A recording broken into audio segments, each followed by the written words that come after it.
오늘 제목은 은혜를 저버리지 말자라는 제목으로 역대하서 24장 17절부터 25절 말씀을 가지고 함께 나눠보도록 하겠습니다. 우리 모두는 본질상 진노의 자녀로 태어난다고 에베소서 2장 3절은 말씀하고 있습니다. 그 말은 태어날 때부터 죄인으로 태어난다는 것이지요. 그 말은 죄성을 가지고 태어난다는 것입니다. 그래서 어린 아이는 태어나면서부터 이기적으로 태어납니다. 나밖에 모른다는 것입니다.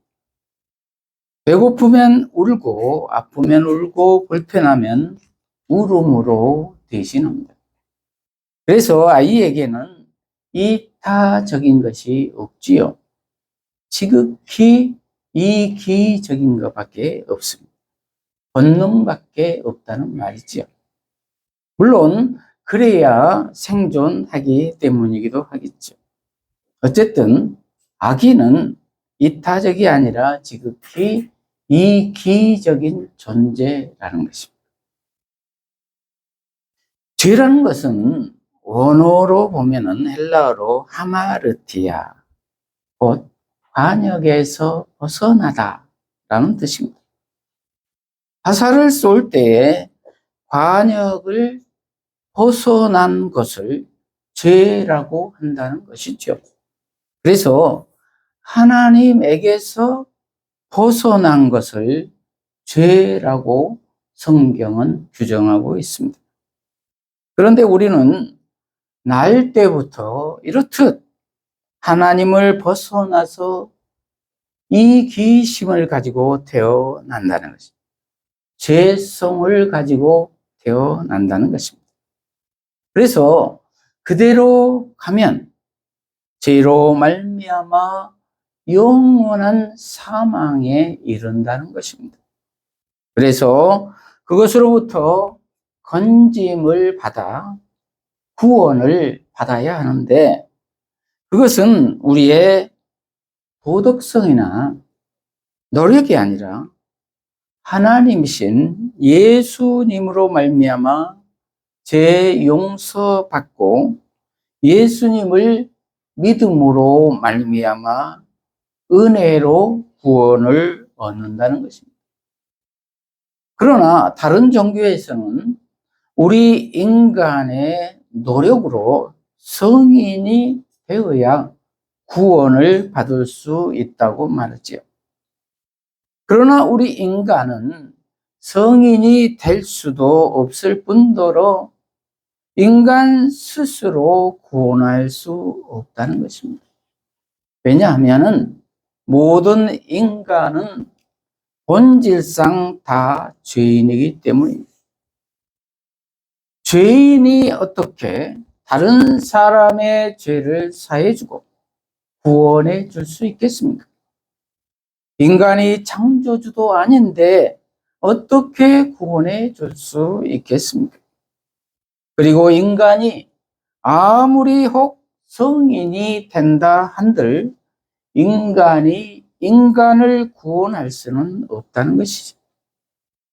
그러므로 구원은 절대자이신 창조주이신 하나님만이 주실 수 있다는 것입니다. 그런데 그 하나님이 스스로 낮아지셔서 사람의 모양으로 태어나서 우리의 구원자로 예수님으로 오셨다는 것입니다. 왜냐하면 우리 인간은 인간 스스로 규범을 지켜서 구원을 얻을 수 있는 존재들이 아니기 때문입니다. 그래서 친히 죄 없으신 하나님이신 예수님이 우리 죄를 대신해서 죽어주시고 우리의 죄값을 대신 치러주시고 그 예수를 믿는 자마다 구원을 얻게 하셨습니다. 그래서 저와 여러분은 하나님의 은혜로 죄 용서받고 구원받아 지금 신앙생활을 하고 있는 것입니다. 그리고 믿지 않는 사람들도 하나님의 은혜로 일반 은총으로 지금 이렇게 살고 있습니다. 지금 우리가 마시고 있는 공기, 건강, 태어나서 먹고 살고 있는 것, 모든 것이 하나님의 일반 은총입니다. 우리가 다 만든 것 아니지 않습니까? 누가 공기를 주고 땅을 주고 하늘을 주고 먹을 것을 주고 건강을 주고 생명을 주고 이렇게 생명체로 살게 할 수 있겠습니까? 창조주 하나님밖에 없습니다. 창조주 하나님이 우리에게 부어주신 은총입니다. 은혜입니다. 그런데 저와 여러분은 혹시 이 은혜를 쳐버리고 있지는 않습니까? 오늘 본문을 통해 살펴보도록 하겠습니다. 오늘 본문 전체 줄거리를 살펴보면은 유다 왕 요아스가 처음에는 하나님의 은혜를 기억하고 나라를 잘 다스렸는데 나중에 은혜의 통로인 제사장 여호야다가 죽자 은혜를 저버리고 우상을 섬기다가 마침내는 자신의 신하들에 의해서 침상에서 죽게 됩니다. 다 하나님의 심판이지요. 오늘 본문을 통해 살펴보도록 하겠습니다. 17절부터 보면은 여호야다가 죽은 후에 유다 방백들이 와서 왕에게 절하매 왕이 그들의 말을 듣고 그의 조상들의 하나님 여호와의 전을 버리고 아세라 목상과 우상을 섬겼으므로 그 죄로 말미암아 진노가 유다와 예루살렘에 임하니라. 이렇게 기록하고 있습니다. 여호야다가 죽은 후에 그랬습니다. 여호야다는 누구입니까? 남유다의 제사장입니다. 그리고 여호사부앗의 남편입니다. 여호사부앗은 여호람 왕의 딸이며 아하시아의 누이였습니다. 아하시아 왕은 오늘 본문의 주인공으로 나오는 요아스의 아버지입니다. 요아스의 아버지. 그런데 요아스의 아버지인 아하시아 왕이 예후에게 죽습니다. 죽은 이유는 남유다 아하시아 왕이 이스라엘 왕, 북이스라엘 왕 아합의 아들 요람과 함께 길르앗 라못으로 가서 아람 왕 하사엘과 싸우러 갔기 때문입니다. 우상을 숭배하는 북이스라엘과 동맹하려 했다는 것입니다. 그런데 그 전쟁에서 북이스라엘 요람 왕이 부상을 입고 이스라엘로 돌아오죠. 그래서 아하시아 왕이 요람 왕을 문병을 하러 갑니다. 그런데 거기에서 요람 왕과 함께 님시의 아들 예후를 만나게 됩니다.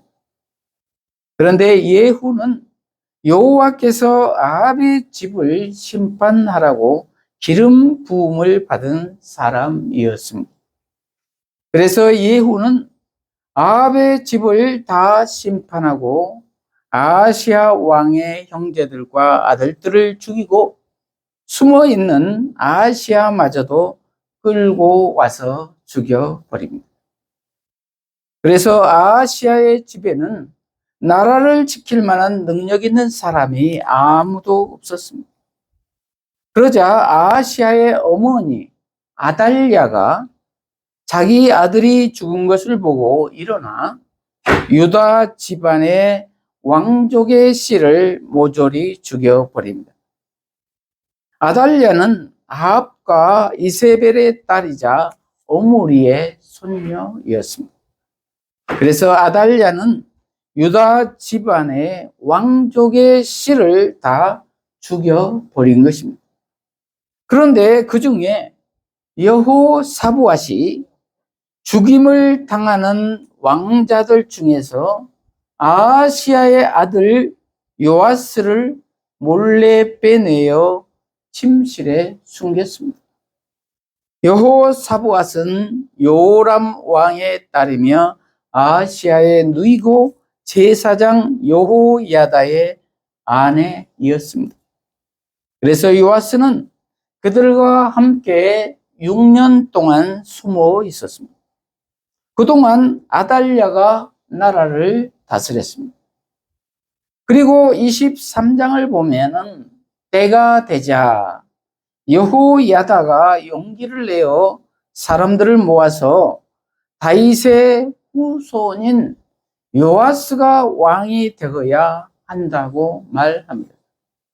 그리고 요아스를 데려와 왕관을 씌우고 여호야다와 그의 아들들이 요아스에게 기름을 부어 왕 만세를 외칩니다. 그러자 아달랴가 반역이다라고 외치지만 군대를 거느린 여호야다가 백부장들에게 명령하여 그를 죽입니다. 그러자 그 이후로 나라가 평안해졌고 온 나라가 기뻐했습니다. 그러자 요아스는 7살에 왕위에 오르게 됩니다. 그리고 성전을 보수하며 번제를 드리며 여호야다가 살아있는 동안에는 여호와 보시기에 올바르게 행하였습니다. 그리고 오늘 본문으로 들어갑니다. 17절 여호야다가 죽은 후에 유다 방백들이 신하들이 와서 왕에게 절하매 그랬습니다. 절한다는 것은 아첨을 한다는 말입니다. 그러자 왕이 그들의 말을 듣고 그랬습니다. 그들의 말을 듣고 좋지 않는 예감이 들지요. 정의롭고 하나님을 잘 섬기는 사람이 사라지면 어김없이 그와 반대되는 사람들이 달라붙는다는 것입니다. 그러므로 우리가 주위에서 볼 점은 내 주위에 과연 어떠한 사람들이 있는가를 늘 살펴보아야 한다는 말입니다. 하나님을 잘 섬기는 사람이 있는지 아니면은 아첨하는 세상적인 사람들만 있는지를 말입니다. 그런데 왕이 그들의 말을 듣고 그랬습니다. 그들의 말을 듣고 왜 들었을까요? 내 욕심을 채우는 것이 더 좋으니까 그랬을 것입니다.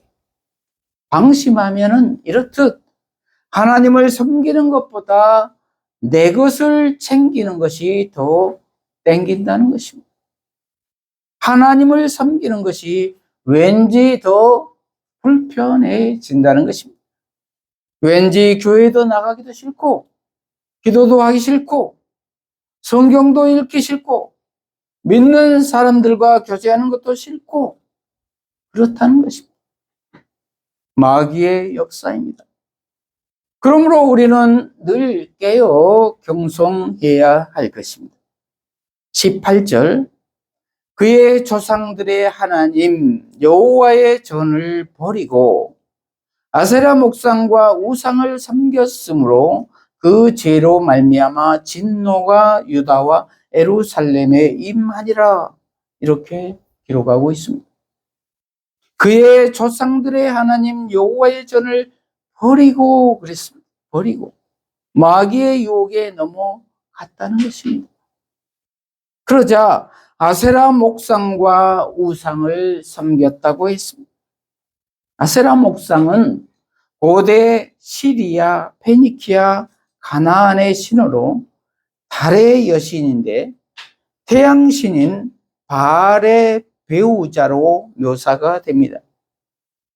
그래서 신전 매춘을 수반했습니다. 태양신인 바알신과 달의 여신 아세라와 성행위를 하면 비가 많이 와서 그의 풍년이 된다는 것입니다. 또는 아세라 목상은 사랑과 전쟁의 여신으로도 숭배되었습니다. 모두들 자기들의 풍령과 관능을 얻기 위한 도구로 우상을 섬겼다는 것이죠. 그러자 그 죄로 말미암아 진노가 유다와 예루살렘에 임했다는 것입니다. 저와 여러분의 우상은 무엇입니까? 하나님보다도 더 좋아하는 것은 다 우상이라고 했습니다. 돈입니까? 건강입니까? 쾌락입니까? 명예와 권력입니까? 온전히 하나님만 섬겨야 될 줄로 믿습니다. 19절, 그러나 여호와께서 그들에게 선지자를 보내사 다시 여호와께로 돌아오게 하려 하시매 선지자들이 그들에게 경고하였으나 듣지 아니하니라. 이렇게 기록하고 있습니다. 하나님은 참으로 사랑이 많으시고 긍휼이 많으시고 오래 참으시는 분이신 것 같습니다. 그렇게 하나님을 버리고 우상을 숭배하는 백성들에게 선지자를 보내 여호와께로 돌아오게 하셨다는 것입니다. 얼마나 큰 은혜입니까? 그런데 그들은 어떠한 반응을 보였습니까? 선지자들이 그들에게 경고하였으나 듣지 아니하니라.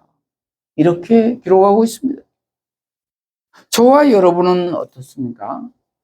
성경 말씀으로 양심의 소리로 안경으로 경고를 하시는데 들으십니까?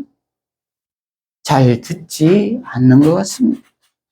내가 하고 싶은 것이 더 우선인 것 같습니다. 들어야 될 줄로 믿습니다.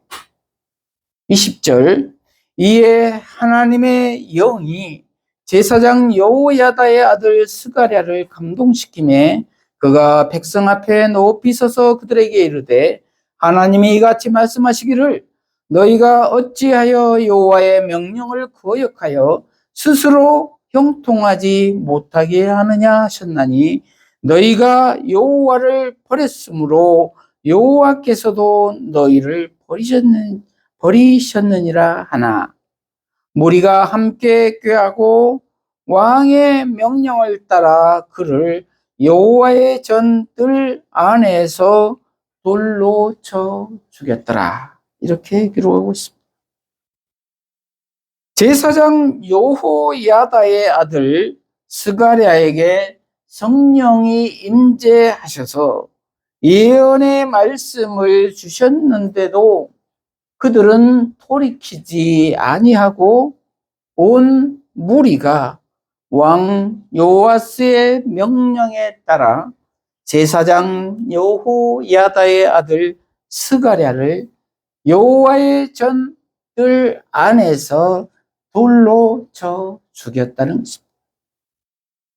은혜를 원수로 갚아도 유분수지 자신을 왕으로 만들어준 여호야다의 아들 스가랴를 돌아오라고 하나님의 예언을 들려주니 돌로 쳐 죽였다는 것입니다.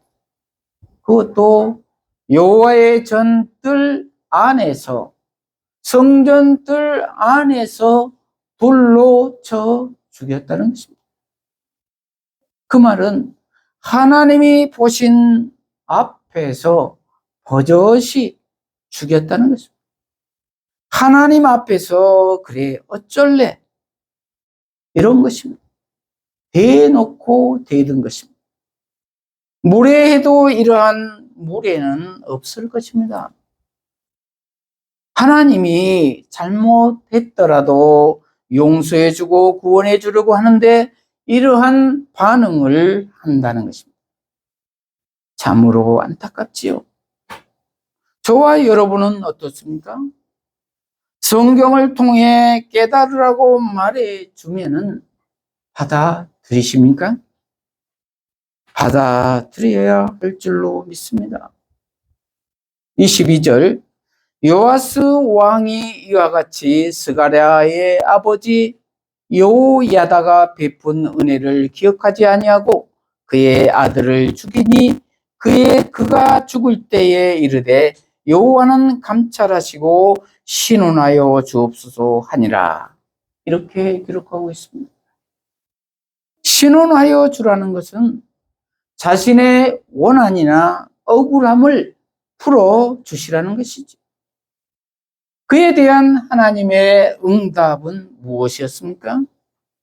23절, 1주년 말에 해가 바뀔 무렵, 이런 뜻이죠. 아람 군대가 요아스를 치려고 올라와서 유다와 예루살렘에 이르러 백성 중에서 모든 방백들을 다 죽이고 노략한 물건을 다메섹 왕에게로 보내니라. 아람 군대가 적은 무리로 왔으나 여호와께서 심히 큰 군대를 그들의 손에 넘기셨으니 이는 유다 사람들이 그들의 조상들의 하나님 여호와를 버렸음이라. 이와 같이 아람 사람들이 요아스를 징벌하였더라. 이렇게 기록하고 있습니다. 아람 군대가 적은 무리로 왔으나 큰 군대인 유다의 군대를 다 무찌르게 했다는 것입니다. 그것을 하나님이 그렇게 하셨다는 것입니다. 하나님이 큰 군대를 그들의 손에 넘기셨다는 것입니다. 스가랴의 신원에 대한 하나님의 응답이며 징벌입니다. 25절, 요아스가 크게 부상하매 적군이 그를 버리고 간 후에 그의 신하들이 제사장 여호야다의 아들들의 피로 말미암아 반역하여 그를 그의 침상에서 쳐 죽인지라. 다윗성에 장사하였으나 왕들의 묘실에는 장사하지 아니하였더라. 이렇게 기록하고 있습니다. 참으로 어미하신 하나님이십니다. 반드시 그 죄과를 물으시고 의인의 신원함을 들으시고 응답하신다는 것입니다. 요아스가 다쳐 부상하자 적군들은 갔으나 요아스의 신하들이 여호야다의 아들들의 피로 말미암아 반역하여 그를 침상에서 쳐 죽였다는 것입니다. 자신들의 신하들에 의해서 죽임을 당한 것이지요. 그것을 여호야다의 아들들의 피로 말미암아 신하들이 반역했다고 기록하고 있습니다. 스가랴의 신원하는 기도를 들으신 것이죠. 그러므로 우리들도 지금 억울한 일이 있더라도 내가 풀려고 할 것이 아니라 하나님이 하시도록 기도해야 한다는 말입니다. 그리하면 반드시 들어주실 줄로 믿습니다. 그리고 요아스는 조상들이 묻힌 왕실의 묘실에도 묻히지 못했다는 것입니다. 아주 불명예로 죽어서도 당한 것이죠. 우리도 깊이 생각해야 될 줄로 믿습니다. 말씀을 마무리합니다.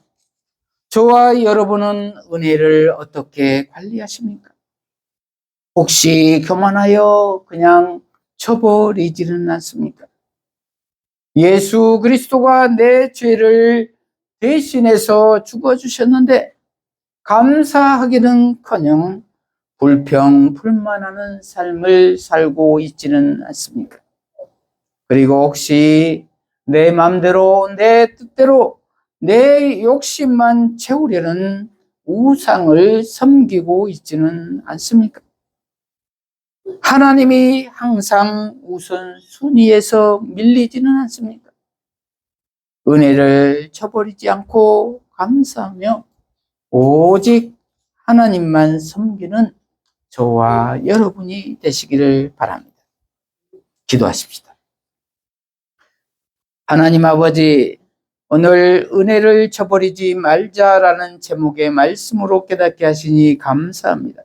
우리 모두가 혹 실수했더라도 말씀이 들려올 때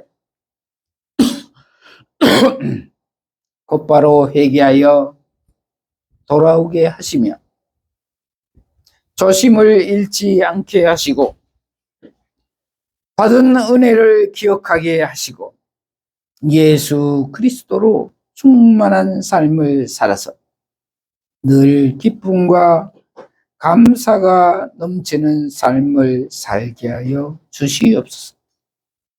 예수님 이름으로 기도합니다. 아멘.